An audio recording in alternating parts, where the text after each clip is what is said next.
बिस्मिल्लाहिर्रहमानिर्रहीम। अल-क़ुरआनु हयाती। The Quran is my life, the way to connect with Allah subhanahu wa ta'ala। उसके बाद चंद आगे की आयतें हम देखते हैं। अल्लाह ताला कहते हैं, और नहीं तुम खाओ तुम्हारे मालों को आपस में गलत तरीके से, ठीक है। और तुम जो है उसको जो यानी कि ना तुम पहुंचाओ उसे उस माल को हुक्काम तक, ताकि तुम भी उसमें से लोगों के माल में से कुछ हिस्सा खा लो। किस लिए? गुनाह करके। और तुमको ये सब मालूम है। यहाँ पे किस चीज से रोका जा रहा है? नाहक तरीके से। जो भी याद रखे, जो भी गलत तरीका है किसी के माल खाने का, वो सारे तरीके छोड़ दे।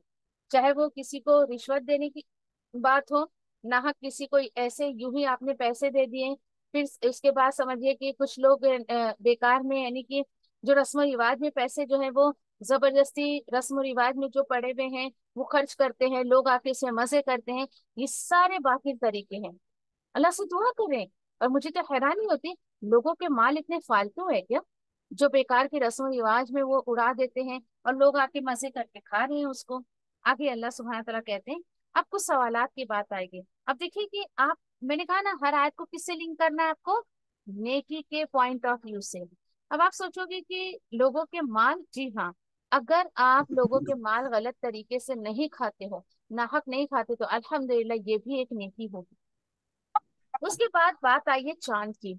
चांद की बात आई तो अल्लाह ताला कहते हैं, और वो सब आपसे नए चांद के बारे में पूछते हैं, तो आप उनसे कह दीजिए कि वो जो चांद है, नया चांद, वो क्या है? वो जो है एक वक्त मालूम करने का सोर्स है। किसके लिए? इंसानों के लिए। और हज मालूम करने का एक सोर्स है। सुभान अल्लाह। यहाँ पे चांद की बात क्यों आई है?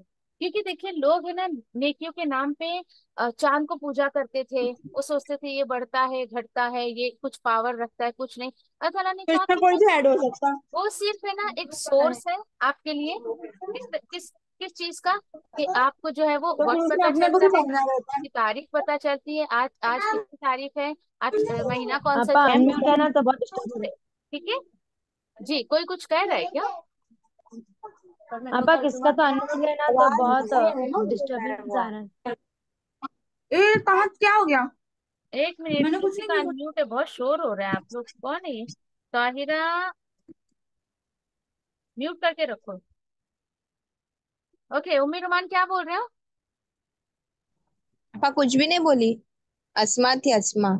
अच्छा, अस्मा की। ओके, आपा मैं यही बोल रही थी, डिस्टर्बेंस हो रहा था उसको अनम्यूट चलो करके।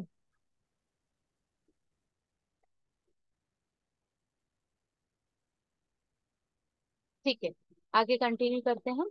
ओके, तो यहाँ पर चांद के ताल्लुक से भी लोगों की जो गलत फहमियां थी, अल्लाह सुब्हानहू ताला ने उसको भी जो है वो क्लियर कर दिया। यहाँ पर वही बताया जा रहा है, ठीक है।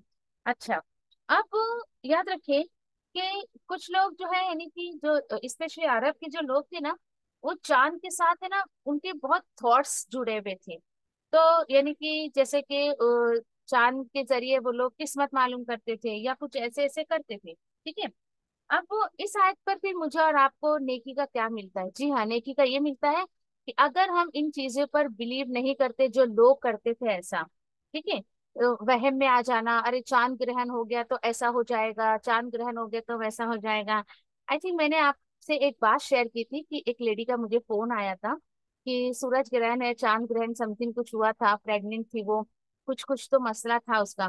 तो बहुत परेशान हो गई थी, लोग आके उसको बहुत डराने लगे थे। तो खैर मैंने उससे कहा कि तुम सिर्फ अल्लाह पे भरोसा रखो, और अल्लाह से कहो कि अल्लाह, तेरे सिवा किसी को कोई पावर नहीं है कि कोई कुछ कर सके।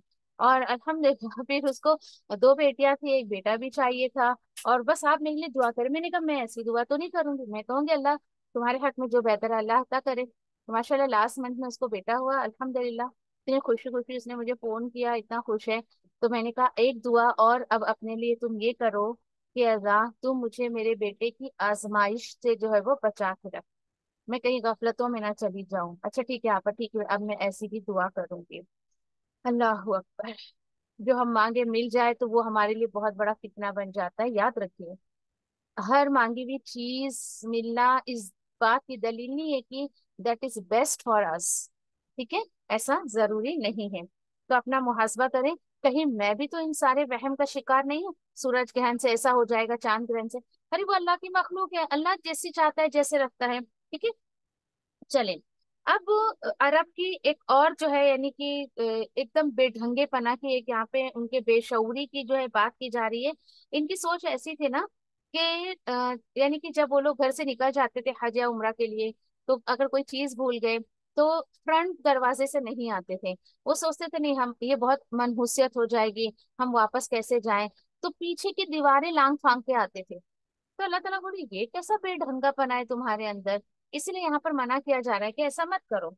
और नहीं है नेकी इस बात में कि तुम आओ घर के पीछे के दरवाजे से, और लेकिन इस नेकी ये है कि तुम जो है वो तकवा इख्तियार करो। और तकवा इख्तियार करो, तुम लोगों का डर मत रखो। उन लोगों का ऐसा सोचना था कि एहराम की हालत में सर के ऊपर कोई साया है ना, आया तो हमारे लिए ये बहुत मनहूसियत की बात है। तो अल्लाह ताला बोल रहे हैं ऐसा कुछ नहीं है। और तुम जो है आओ अपने घर के दरवाजों से ही आओ अंदर, और डरते रहो अल्लाह से, हो सकता है कि तुम फलाह पा जाओ। ठीक है, चले। अब उसके बाद अल्लाह ताला कहते हैं और जो है वो लड़ो अल्लाह के रास्ते में। किससे? ऐसे ही बस उठे सुठे किसी से भी लड़ना है? जी नहीं। किससे लड़ना है? अब अल्लाह ताला बता रहे हैं, लड़ो अल्लाह के रास्ते में उन लोगों से जो तुमसे लड़ते हैं। हाँ, लेकिन अल्लाह ने ठीक है इजाजत दी है, लेकिन अल्लाह ताला बोल रहे ज्यादती मत करो। ये है अल्लाह की शान, देखिए, ये है अल्लाह के फैसले कि ठीक है, अल्लाह ताला ने मुझे और आपको, यानी कि अगर कोई हम पे ज्यादती कर रहा है, लड़ रहा है, भिड़ रहा है, दीन को नुकसान पहुंचा रहा है, तो ठीक है, आप उससे लड़ सकते हो। लेकिन याद रखो कि फिर उन पे ज्यादती नहीं करना है। बेशक अल्लाह ज्यादती करने वालों को, हद से बढ़ने वालों को पसंद नहीं करता है। और मारो उनको जहां कहीं तुम पाओ, और निकालो उनको जहां से उन्होंने तुमको निकाला है। क्यों? क्योंकि फितना ज्यादा सख्त बात है कत्ल से। और नहीं तुम लड़ो मस्जिद हराम के पास यहाँ तक कि वो लड़े तुमसे उसमें। नोट करें इस बात को, लड़ाई में पहल बिल्कुल नहीं करनी है। ये ईमान की निशानी है कि एक बंदे मोमिन लड़ाई में पहल नहीं करता है। हाँ, लेकिन अगर कोई पहल कर रहा है तो आपको पीछे भी नहीं हटना है। देखिए, अल्लाह के रसूल, अगर इन आयतों पे लोग अल्लाह के रसूल के कैरेक्टर पर बहुत उंगली उठाते हैं, नाउजुबिल्लाह, हाँ हाँ, कैसे तुम्हारे रसूल थे, तुम बोलते हो कि ही इज वेरी बेस्ट, तो फिर ये कैसे कि उन्होंने लड़ाई झगड़ा किया, कत्ल किया? तो एक बात बताएं आप, जैसे मैं एग्जाम्पल भी देती हूँ। यहाँ अगर दो तीन नाम मैं लूं, कि मुझे अस्मा का नाम दिख रहा है, और चलो ठीक है, अस्मा के साथ हम सोएबा को ले लेते हैं।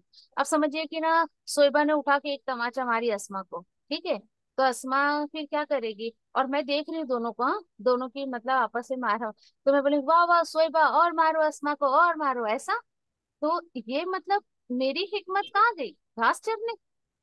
मतलब मेरी तो हिकमत ये है ना कि मैं प्रोटेक्ट में अस्मा से भी कहूंगी कि अस्मा तुम अपना, अपने डिफेंस में तुम भी कुछ करो।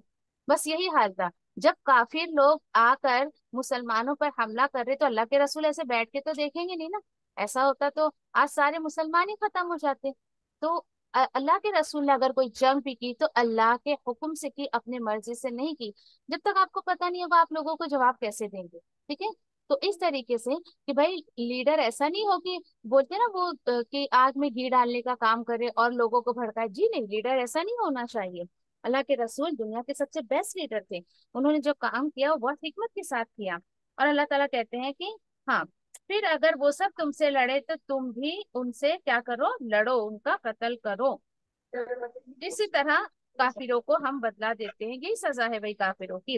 हाँ, लेकिन देखिए, एक्सेप्शन इज देयर, सबको मारा मारी से मारने का नहीं, बल्कि अल्लाह ताला बोल रहे हैं फिर अगर वो सब रुक जाए, बाज आ जाए, तो बेशक अल्लाह गफूर रहीम है।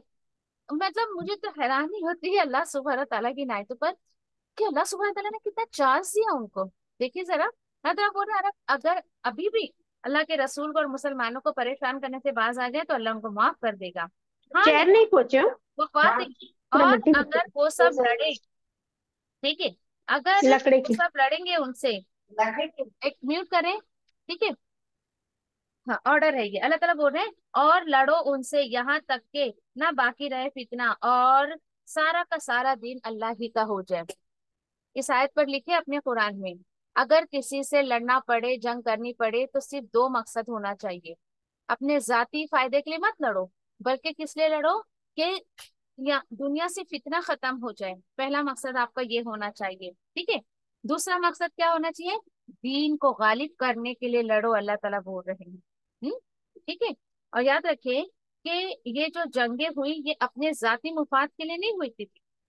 और उसी के साथ साथ जो है अल्लाह ताला कह रहे हैं कि हकदार को हक दिलाने के लिए अल्लाह के रसूल ने ये जंगें की थी। और फितने से मुराद यहाँ पर क्या है?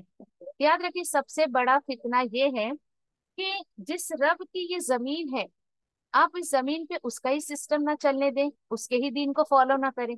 ये सबसे बड़ा फितना है। इस फितने को खत्म करने के लिए अगर आप देखें कि किसी मुल्क में आप हैं और आपको मुसलमान होते हुए आपको दीन इस्लाम पर अमल नहीं करने दिया जा रहा है, तो फिर आप इस तरीके से जंग कर सकते हो, लड़ाई कर सकते हो। ठीक है। आगे अल्लाह ताला कह रहे हैं, और फिर अगर फिर भी अगर वो लोग बाज आ जाएं, फला उद्वाना, तो फिर तुम उनके खिलाफ कोई कार्रवाई मत करो। हाँ, लेकिन जो जालिम लोग हैं उनके खिलाफ फिर लड़ाई झगड़े करते रहो। ठीक है। अब यहाँ देखें कि अल्लाह सुब्हान ताला क्या चाहते पता है?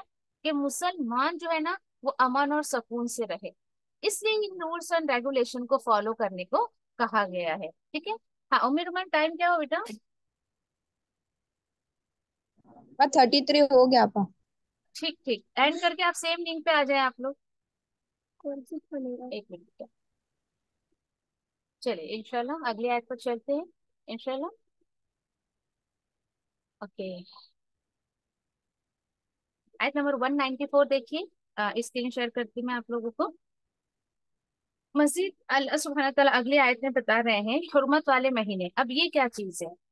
तो याद रखिए हुर्मत वाले महीने इंशाल्लाह हम सूरत तौबा में जाकर पढ़ेंगे कि जब से अल्लाह सुब्हानहू तआला ने जो है वो दुनिया बनाई है, तब से जो है यानी कि 12 महीने बनाए, और उसमें से 4 महीने जो है वो हुर्मत वाले हैं। अभी क्या होते हैं, आप याद रखने का तरीका मैं आपको बताऊं, बिल्कुल लाइन से आप याद रखें। ज़ी कदा है, जिल हज्जा है, और मुहर्रम और हराम, और एक बीच में आएगा रजब। ये 4 महीने हुर्मत वाले होते हैं। ठीक है। क्यों ये तक? क्योंकि पीछे जो बात बताई गई ना कि आप उनसे लड़ो, जब कभी वो आपसे लड़े फिर कत्ल करो, या मस्जिद हराम के पास मत करो, तो वो जो बातें हैं, वो रूल्स एंड रेगुलेशन जो है वो इन 4 महीनों में अलाउ नहीं था, उसको फॉलो नहीं करना था। तो अल्लाह ताला कह रहे हैं यहाँ पर कि हुर्मत वाले महीने जो है हुर्मत वाले महीने ही रहेंगे। और फिर उसके बाद हुर्मत की जो है वो खिलाफ वर्जी नहीं की जाएगी, और उसका कोई जो है वो लाजिम ही कर दिया गया है, उसका कोई किसास नहीं। क्योंकि जो मुशरिक थे ना मक्का के, अहले मक्का जो थे मुशरिक, वो लोग ऐसा करते थे, कभी उनको लड़ने भिड़ने का दिल करे, या जो कभी ऐसा लगे ना उनको कि चलो अभी जी कदा, जिल हज्जा और मुहर्रम कंटिन्यू 3 महीने आ रहे, अब हम क्या करें, हमने डकैती करनी है, मारधाड़ करना है, चोरी करना है, कत्ल गारत करना, 3 महीने तो भाई हम सब्र नहीं कर सकते। तो वो लोग क्या करते थे, थोड़ा सा ना अपने आप से ही महीने को आगे पीछे कर लेते थे ऐसा। हाँ चलो एक काम करते हैं ना, हम ना सफर के महीने को जो है वो मुहर्रम बना लेते हैं, और मुहर्रम के महीने को सफर बना लेते हैं। सफर का महीना तो हुर्मत वाला नहीं था, तो हम अपनी मर्जी से कुछ भी करें। तो इंशाल्लाह सूरत तौबा में जाके बहुत ज्यादा इसका खुलासा होगा इंशाल्लाह। और याद रखें, तो अल्लाह सुब्हानहू ताला वही कह रहे हैं कि उसके अलावा और जो कोई भी ज्यादती करेगा इन महीनों में, ठीक है, जो ज्यादती तुम पर करे इन महीनों में, तो ठीक है ना, तुम भी उनके ऊपर ज्यादती करो, हाँ, लेकिन उस जैसा ही जितना उसने तुम पर ज्यादती की है। और डरो अल्लाह से, और ये जान लो कि अल्लाह मुत्तकियों के साथ है। यानी अगर इन महीनों में भी तुम पर कोई कत्लो गारत कर रहा है, मारधाड़ कर रहा है, तो ऐसे थोड़ी आ बैल मुझे मार, ठीक है तू मेरा कत्ल कर ले, नो नो नो नो। अल्लाह ताला बोले अगर कोई तुम्हारे साथ लड़ाई झगड़ा कर रहा है तो फिर तुम उनको छोड़ो मत। क्यों? क्योंकि एक बंदे मोमिन की जान अल्लाह की नजर में बहुत ही जो है वो कीमती होती है। ठीक है। अच्छा, फिर उसके बाद जो याद रखिए कि हर जो है वो आयत पर खुद को जो है वो टटोलने की कोशिश करें। ठीक है। आगे अल्लाह सुब्हानहू तआला कह रहे हैं कि अब याद रखें, ये भी अंदाज याद रखें, एक दो बातें मैं जो आपसे कह रही हूँ कि जहां कहीं पर अल्लाह के राह में निकलने और जंग करने की बात आएगी तो अल्लाह के राह में खर्च की बात जरूर आएगी। जी हाँ, ताकि लोगों को लगे दीन का काम भी फ्री ऑफ कॉस्ट नहीं होता है। अल्लाह के रास्ते में भी पैसे लगते हैं। अल्लाह के रास्ते में जो बंदा मेहनत कर रहा है उसके भी कुछ अखराजात होते हैं, उसका भी खर्चा होता है। ठीक है। तो यहाँ पर वही जो है वो बताया जा रहा है कि तुम जो है खर्च करो, खर्च करो तुम्हारे मालों को अल्लाह के रास्ते में, और नहीं तुम हलाकत में डालो अपने हाथों को। क्या बात समझ आई? दीन के राह में खर्च करने को जो लोग ये सोचते हैं ना कि मेरा माल कम हो जाएगा, अल्लाह ताला बोल रहे हैं अल्लाह के राह में खर्च नहीं करके तुम अपने आप को हलाकत में डाल रहे हो। तो क्या पता चला कि दीन के राह में खर्च करने में ही कामयाबी है। और एक बंदे मोमिन अल्लाह पर तवक्कुल करके अल्लाह के राह में अपने जान माल सब कुछ लगा देता है। देखो यहाँ पे अनफिकू की बात आई है, माल के साथ साथ जान की भी जरूरत पड़ती है भाई। ऐसा नहीं कि हमने सिर्फ पैसा पैसा दे दिया, तो लोगों की भी जरूरत पड़ती है दिन के रास्ते में। और अल्लाह सुब्हानहू तआला ने कई मकाम पे कहा कि अपना माल और अपनी जान अल्लाह के रास्ते में लगाओ। ठीक है। अच्छा, फिर उसके बाद अगली आयतों पर हम चलते हैं। नहीं, इसको पूरा करते पहले अल्लाह ताला बोल रहे आहसिनू, और सुनो, तुम जो कोई भी नेकी करोगे और करते ही रहो, नेकी एहसान का मामला लोगों पर करते ही रहो। क्यों? क्योंकि अल्लाह पसंद करता है एहसन दर्जे से अमल करने वालों को, एहसान करने वालों को अल्लाह पसंद करता है। सुभान अल्लाह। अब आगे चले। अब यहाँ पे आप सोचेंगे चलो भाई ये आयतें तो मेरे लिए नहीं है, मैं थोड़ी हद से बढ़ती हूँ, हद से बढ़कर कोई काम करती हूँ, मैं किसी से जंग नहीं कर रही हूँ, तो अपने लेवल पे हम इसको कैसे समझेंगे? तो बस खुद को रखें यहाँ पर, जैसे अल्लाह ताला बोल रहे हैं यहाँ पर कि हद से मत बढ़ो। तो आप देखें, क्या आप खर्च के मामले में हद से तो नहीं बढ़ती हैं? खाने पीने के मामले में तो हद से नहीं बढ़ती हैं? अल्लाह ने जो मुझे आपको रिस्क के तौर पर ये सेहत, ये इल्म, ये एजुकेशन, ये जो मुझे टैलेंट दिया है, अल्लाह ने जो माल दिया है, जो मेरे बच्चे हैं, मेरे घर के लोग हैं, कहीं मैं इनका गलत इस्तेमाल करके तो हद से नहीं बढ़ रही हूँ? ये याद रखे। ठीक है। चले आगे। आगे अब हज के अरकान बताए जा रहे हैं, तो इसको तो हम लफ्जी तर्जुमानी में लेकर चलेंगे, क्योंकि मैंने कहा जहाँ फिक्की बातें आती हैं, जहाँ मसले मसाइल आते हैं, तो हम उस टॉपिक पर बहुत ज्यादा इतना वक्त नहीं हमारे पास कि हम यहाँ पे मसले मसाइल को लेकर चलें। हज की बात आई है, अल्लाह ताला कहते हैं और पूरा करो हज और उम्रे को सिर्फ अल्लाह के लिए। सुभान अल्लाह।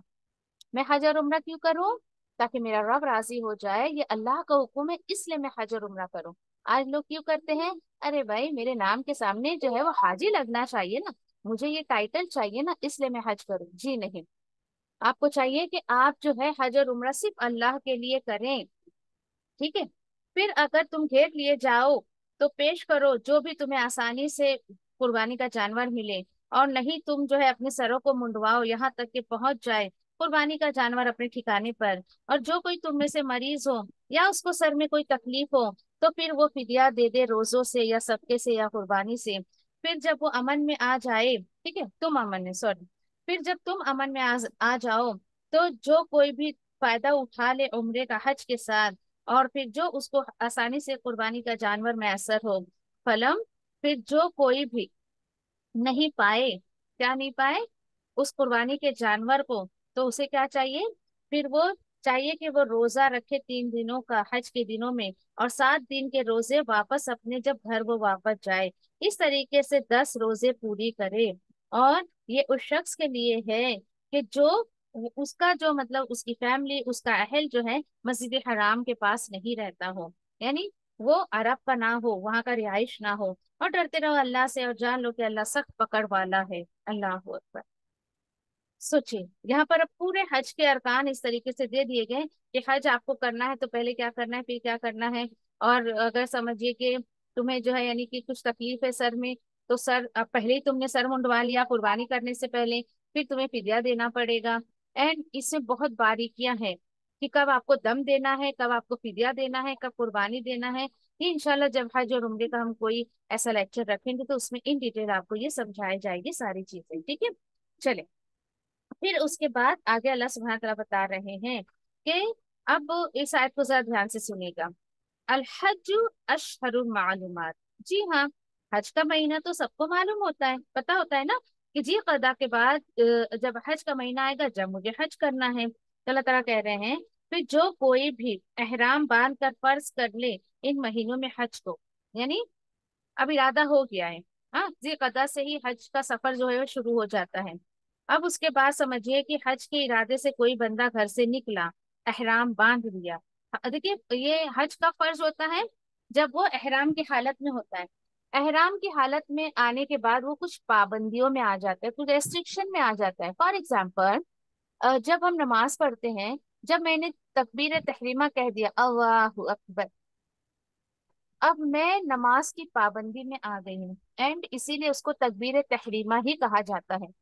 कि अब कुछ चीजें जो नमाज के अलावा हलाल थी अब वो मेरे लिए हराम हो गई है। फॉर एग्जाम्पल हराम हो गई मतलब रोक दिया गया है मुझे, मैंने अल्लाहू अकबर कह दिया नमाज में, तो मैं खा पी नहीं सकती, यहाँ वहां देख नहीं सकती, मैं बातचीत नहीं कर सकती, नमाज के अरकान के अलावा फालतू कोई हरकत नहीं कर सकती। इन चीजों में मैं पाबंदी में आ गई हूँ। उसी तरीके से इंसान जब एहराम बांध लेता है हज और उम्रे का, तब वो पाबंदी में आ जाता है। ठीक है चले, तो अल्लाह ताला कह रहे हैं क्या नहीं करना है। नंबर वन, तो क्या नहीं कि फला रफसा वला फुसुक, तो नहीं तुम जो है तन्हाई में मियाँ बीवी के ताल्लुकात नहीं होने चाहिए, पहली बात। दूसरा ये कोई नाफरमानी के काम नहीं होना चाहिए, और लड़ाई झगड़ा हज के दिनों में नहीं होना चाहिए। सुभान अल्लाह, पीसफुल तुम हज और उम्रा करो अपना, पीसफुल। स्पेशली यहाँ पे हज की बहुत ज्यादा बात की गई है, ठीक है। अच्छा फिर उसके बाद जो है अब अल्लाह ताला कह रहे हैं कि याद रखो जो कोई भी तुम कोई नेकी करोगे तो जानता है उसको अल्लाह। क्या पता चला, ओहो, कि लोगों को दिखावे वाली नेकी मत करो। आपको जो नेकियां करनी है वो अल्लाह की रजा के लिए करो, लोगों को दिखाने के लिए मत करो। अब यहाँ पर एक बहुत खूबसूरत बात बताई गई, वो ये है, अल्लाह ताला फरमा रहे हैं 197 में देखिए, और तुम सामान्य सफर ले लिया करो, फिर बेशक जो है वो खैर तकवा, बेहतरीन सामान्य जो सफर है वो तो तकवा है, और डरते रहो मुझसे ए अकल वालो। यहाँ पे मुझे हैरानी हुई जब इस आयत को मैंने शऊर के साथ समझा, अल्लाह सुब्हान तआला ऐसा क्यों फरमा रहे हैं, रास्ते का सामान ले लिया करो। इसलिए कुछ लोगों की सोच है, शायद आपने भी सुना होगा, हाँ हम अल्लाह के घर जा रहे हैं ना, हम उसके मेहमान है ना, वही हमारा खाना पीना देखेगा, हम क्यों अपने यहाँ से सामान ले जाए। याद रखिए ये बहुत बेवकूफी वाली बातें हैं। अल्लाह ताला कह रहे हैं तैयारी से जाओ, आप कहीं भी जाएं, कहीं भी जाएं, यहाँ तो हज की बात है ना, पर एक एटिकेट आपको सिखाया जा रहा है। कहीं भी आप जाए तैयारी के साथ जाए, बगैर तैयारी के जाएंगे तो आप कभी सक्सेस नहीं हो सकते हैं। और दूसरी चीज यहाँ पर बता दी गई है हज के मामले में कि यहाँ हज जो है यानी कि उसको उसकी पूरी तैयारी होनी चाहिए तुम्हारी, और उसी के साथ साथ हज का मकसद कि मैं जो गुनाह अपने ऊपर लादी हूँ, जो गुनाह मेरे ऊपर इतने हैं, अल्लाह ताला उन गुनाहों को माफ कर दे। और उसी के साथ साथ जो है अल्लाह से माफ करवा के ही आए, जब भी आप अल्लाह के घर जाएं अल्लाह की मोहब्बत लेकर ही आए। और ज्यादा राह तकवा कहा गया है। याद रखें तकवा एक ऐसी करेंसी है, एक एग्जांपल मैं आपको दे रही हूँ, कि जैसे समझे कि ऐसा होता है ना कि आपके पास अगर पैसे हैं, कोई भी करेंसी है, आप तो उसको कहीं पे भी ले जाकर चेंज कर सकते हैं। तो आप तकवा की करेंसी कहीं पे भी अपने साथ रख कर जाए। क्यों? ये तकवा ही वो चीज है कि कभी ये सब्र की करेंसी में चेंज हो जाती है, कभी ये मोहब्बत की करेंसी में चेंज हो जाती है। अगर आपके अंदर तकवा ही नहीं रहा तो बाकी सारी चीजें आपकी वेस्ट हो जाएंगी। ठीक है, अगली आयतों पर चलते हैं। बहुत ही इख्तिताम पर बड़ी खूबसूरत आयतें आ रही हैं।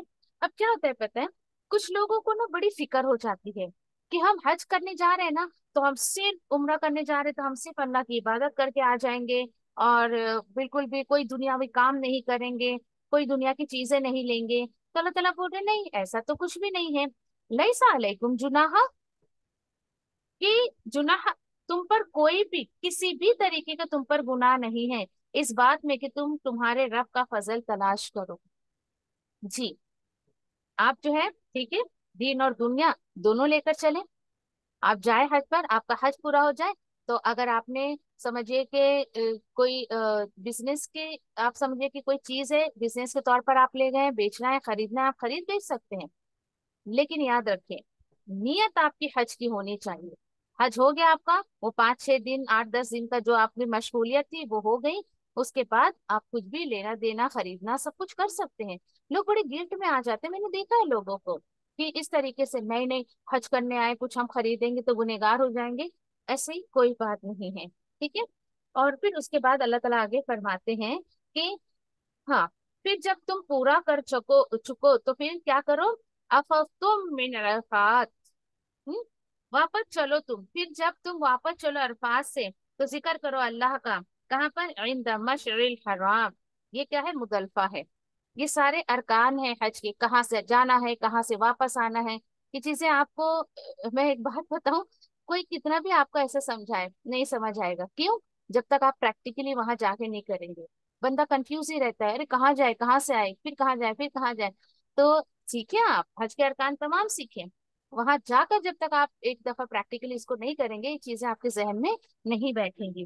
फिर आगे अल्लाह ताला कहते हैं, और जिक्र करो जैसे तुम्हें सिखाया गया। इसको हाईलाइट करें अपने कुरान में। अल्लाह सुब्हान ताला कह रहे हैं मेरा जिक्र वैसा करो जैसे तुम्हें सिखाया गया।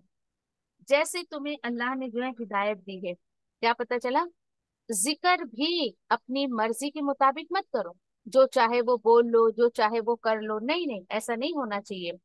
और अगर तुम, अल्लाह ताला बोल रहे हैं कि अब तुम्हें हिदायत मिल गई, अब तुम्हें समझ आ गया कैसे जिक्र करना चाहिए क्या इबादत करनी चाहिए, जबकि इससे पहले तुम गुमराही में थे।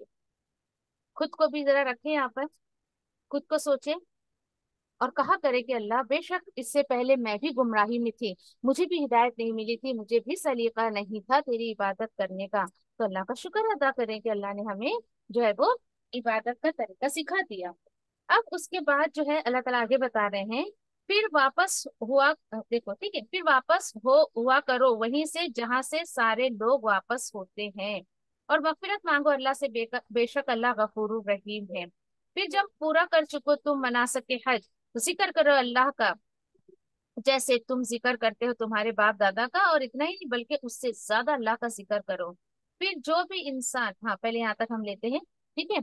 यहाँ क्या बताया जा रहा है कि अल्लाह की राह में तुम निकले हो हज कर रहे हो, फखर की बातें मत किया करो, क्योंकि मुशरिकान मक्का का ये रूल था कि यानी मुदलफा से क्या करते थे, वापस अरफात नहीं आते थे, अपने अपने घर चले जाते थे, मेले ठेले लगाते थे, खूब गपशप मारते थे, और अपने बाप दादा की बड़ाइयां मारते थे। मेरे दादा की इतनी बड़ी कोठियां थी, हम इतने भाई बहन थे, हम बहुत ऐसे थे, मालदार थे, ये थे। हर तरह बोल रहे बाप दादा की बड़ाई क्यों मार रहे हो? अरे भाई ये दिन तो अल्लाह की बड़ाई का है ना, अल्लाह की बड़ाई करो, यानी फखर मत जताओ, बल्कि तुम अल्लाह की बड़ाई करते रहो। अल्लाह अकबर। और फिर उसके बाद अल्लाह ताला कह रहे हैं, आगे देखिए, कि इस सफर में कुछ वाकई ऐसे बदबख्त होते हैं जो ऐसे होते हैं। ये है बदबख्ती की निशानी। मतलब बोल रहे हैं इंसानों में से कुछ ऐसे होते हैं जो कहते हैं कि रब्बना आतिना फिद दुनिया वमा लहुम फिल आखिरति मिन खलाक, कि जो वहां जाकर भी अल्लाह से, ए हमारे रब हमको दुनिया दे दे दुनिया दे दे दुनिया दे दे, अल्लाह बोले ले ले ले ले, और फिर उसके लिए आखिरत में कोई हिस्सा नहीं होता है। जी, उसको कुछ नहीं मिलता है फिर आखिरत। अल्लाह अकबर। सोचिए जरा, दुनिया दुनिया, और खुद को भी सोचे, यहाँ पर अपना मुहासबा करें, क्या मैं भी ऐसी करती हूँ, सिर्फ दुनिया ही मांगते रहती हूँ? सोचिए जरा। हम्म। और फिर उसके यानी कि बस दुनिया, दुनिया का घर, दुनिया की खुशी, और जिसके इंतजार में इंसान पूरी जिंदगी निकाल देता है, क्या मिलता है उसको? क्या मिलता है? अब मैं एक मिसाल देती हूँ आपको, दुनिया एक बटरफ्लाई की तरह है। आप कहोगे कैसे? आप, अभी तो खैर हम में से ऐसा नहीं है कोई जो तितली के पीछे भागे, बचपन में बहुत भागे होंगे। हम में से हर कोई एक एक दफा तो प्रैक्टिकली इसको ट्राई किया होगा, ठीक है। तितली उड़ते रहती है, तो दुनिया एक तितली है, आप जितना उसके पीछे भागेंगे भागेंगे भागेंगे, वो उतना ही आपसे दूर भागेगी, वो आपके हाथ नहीं आएगी। तितली, जब आप उसको पकड़ना छोड़ देते हैं ना, फिर तितली क्या करती है, फिर वो एक जगह रुक जाती है ना, ऐसी है ना, एक जगह वो रुक जाती है, और फिर उसके बाद देखिए आप उसको आसानी से जो है वो आसानी से आप उसको पकड़ सकते हो, है ना, ऐसी है ना। तो याद रखिए कि आप इस दुनिया के पीछे जितना भागेंगे जितना भागेंगे, आपको ये दुनिया उतना ही परेशान करेगी। जी हाँ। इस दुनिया को याद रखें कि अल्लाह के रास्ते में लगा दें।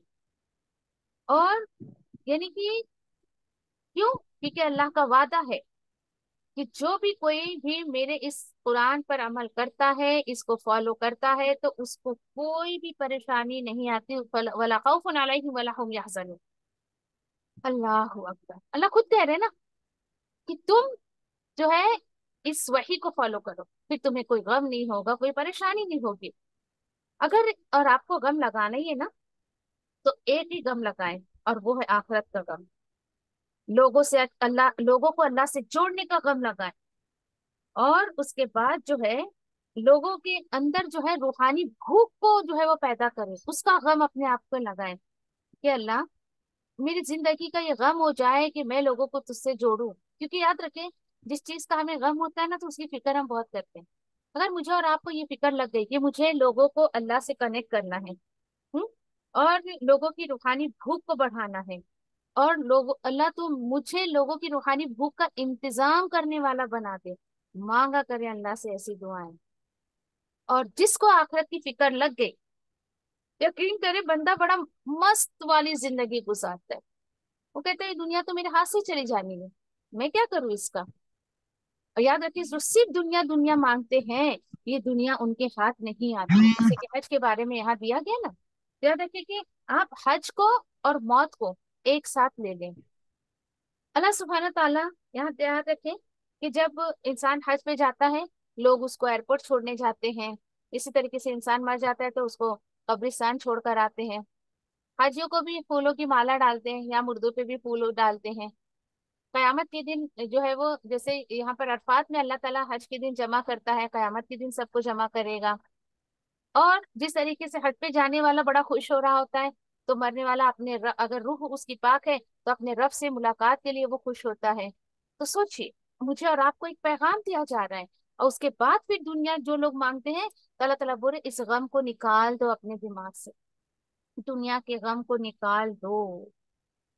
और फिर उसके बाद लोगों में से अल्लाह ताला कहते हैं कुछ ऐसे भी हैं जो वो कहते हैं कि रब्बना आतिना फिद दुनिया हसनतन व फिल आखिरति हसनतन व क़िना अज़ाबन नार। सुभान अल्लाह। तो अल्लाह ताला कह रहे हैं यही लोग हैं उनके लिए नसीब, नसीब मीन्स हिस्सा होगा उसमें से जो उन्होंने कमाया, और अल्लाह जल्द हिसाब चुकाने वाला है। अल्लाह अकबर। सोचिए, दुनिया का हसना और आखिरत का भी हसना, ये है अक्लमंद इंसान की निशानी। किसी दुनिया ही नहीं मांगता है, वो दुनिया का हसना मांगता है। और दुनिया का हसना क्या है, इसको भी आप लोग सुनिएगा, पूरी डिटेल सुने, यकीन करें दिल से शुक्र निकलेगा अल्लाह का। एक एक चीज को मैंने इतना वाजे किया है। दुनिया का हसना आई थिंक 10 या 12 टाइप्स मैंने बताए हैं।